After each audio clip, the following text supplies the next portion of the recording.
RBSC Rajasthan board class 10 science chapter 1 के part second में आप सभी भैया बहनों का हार्दिक स्वागत और अभिनंदन करता हूं। आज की क्लास में हम रासायनिक समीकरण को लिखना और रासायनिक समीकरण को संतुलित करना समझने वाले हैं। रासायनिक समीकरण को किस प्रकार लिखा जाता है, तो रासायनिक अभिक्रिया में जो भाग लेते हैं उन्हें हम अभिकारक कहते हैं और जो नया पदार्थ बनता है उन्हें हम उत्पाद कहते हैं। तो रासायनिक अभिक्रिया को रासायनिक सूत्र या संकेत के रूप में लिखना रासायनिक समीकरण कहलाता है। जैसे मैग्नीशियम को Mg से लिखा, रासायनिक सूत्र है मैग्नीशियम का। ऑक्सीजन को O2 से लिखा तो O2 ऑक्सीजन का रासायनिक सूत्र है।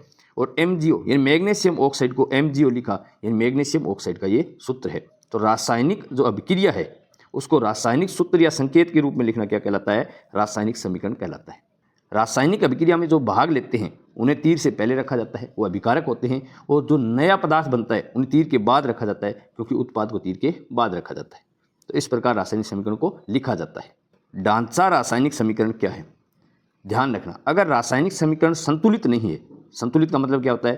तीर से पहले यानी अभिकारक में परमाणुओं की कुल संख्या और उत्पाद में परमाणुओं की कुल संख्या के बराबर नहीं है, या हम ये भी कह सकते हैं अभिकारक में परमाणु का द्रव्यमान और उत्पाद में परमाणु का द्रव्यमान अगर बराबर नहीं है तो उसे हम कहेंगे ढांचा रासायनिक समीकरण। हम शॉर्ट में ऐसे भी याद कर सकते हैं, अगर रासायनिक समीकरण संतुलित नहीं है तो उसको हम ढांचा रासायनिक समीकरण कहते हैं। तो रासायनिक समीकरण को संतुलित करना आवश्यक होता है, और रासायनिक समीकरण को संतुलित करने के लिए जो विधि काम में ली जाती है उसे कहते हैं हिट एंड ट्रायल विधि।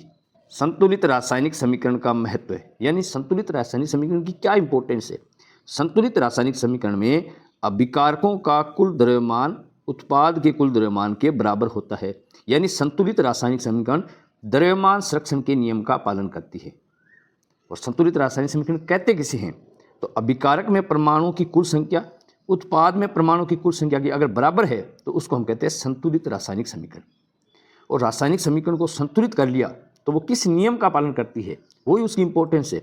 संतुलित रासायनिक समीकरण द्रव्यमान संरक्षण के नियम का पालन करती है। किस नियम का? द्रव्यमान संरक्षण के नियम का पालन करती है।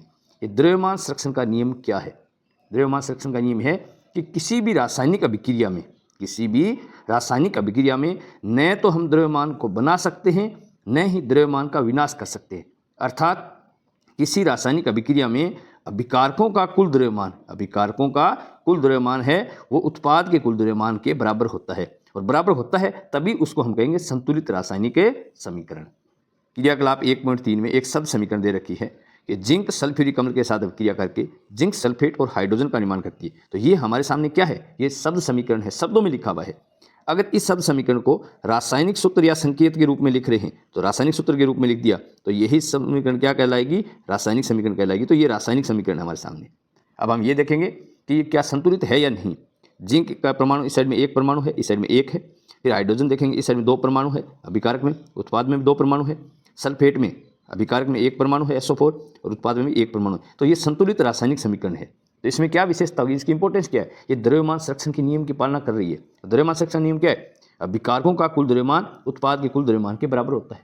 द्रव्यमान को न तो हम बना सकते किसी समीकरण में, न ही उसका विनाश कर सकते हैं। संतुलित रासायनिक समीकरण की एक अन्य परिभाषा भी है, वो क्या है कि अभिकारकों में परमाणु की कुल संख्या और उत्पाद के परमाणु की कुल संख्या के बराबर होती है, उससे हम संतुलित रासायनिक समीकरण कहते हैं। रासायनिक समीकरणों को संतुलित करने के लिए हिट एंड ट्रायल विधि काम में ली जाती है, और हिट एंड ट्रायल विधि के अंदर क्या करते हैं? सबसे छोटी पूर्णांक संख्या के गुणा का उपयोग करते हैं।